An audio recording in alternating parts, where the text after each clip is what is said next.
When Steve Zimmerman sat next to me at lunch, I was immediately wary. He was one of the hangers-on with Frank Collins, and Frank had been making my life hell at school for years. Steve, however, was looking both contrite and desperate. He started off with a discussion of the math test we had just got back. "You got a 97 on the test in Mr. Cohen's class." He waited, so I nodded. "I got a 71. My weekly quizzes have been 82, 75, 73, and 71. I can't get a quiz with a score less than 70. I shrugged. It was no skin off of my nose I get a D in math. Lots of unpleasant things will happen to me. I have been doing the homework, but I am just not getting it. I looked at him and swallowed my barbecued chicken.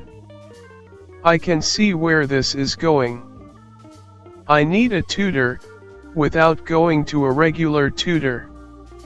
I can pay you $40 an hour, plus $100 if I get over 80 in the next quiz. And if no one finds out. I don't think so.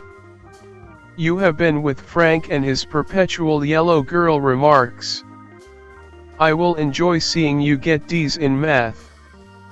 I grinned evilly. "What horrible thing will happen to you?" He pointed at his chest. "What horrible things will happen to me?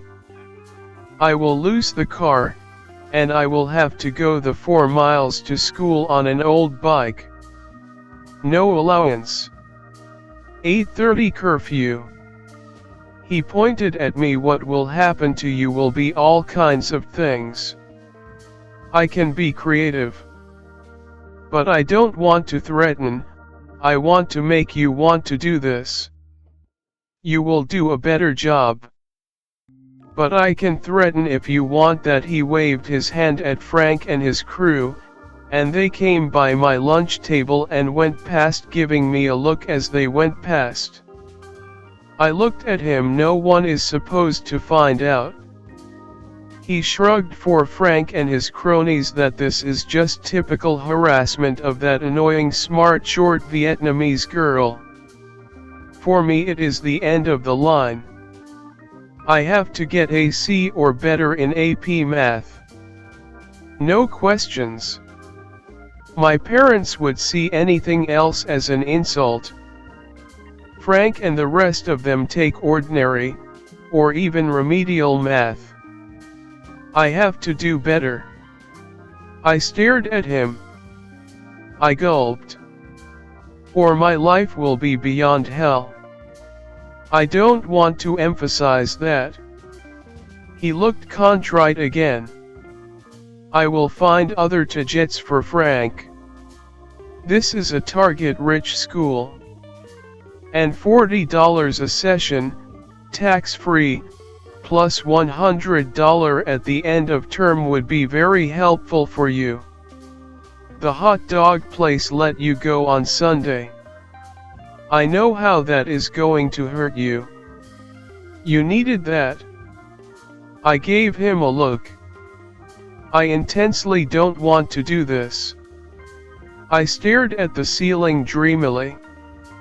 "I would love to see you coming to school on that old 3-speed. He nodded. "I can see where you are coming from. The things I have participated in I feel very sorry about." I said sourly. "You feel sorry? Truly?" He looked at me speculatively. "There are girl cliques too. The script kiddies, they have their clique as well. Everyone has their clique." I gave him a look. "My clique has but one member." He laughed. "An exclusive club." He became serious. "I can help you, if you help me. I am desperate. I really need to get my GPA at a level to get me into a good school.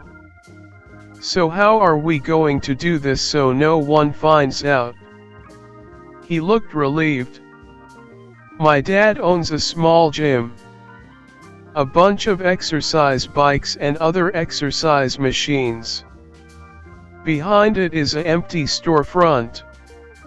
I go into the gym, you get the key to the storefront. We meet in a back room. I gave in. What is the address? Where is the key?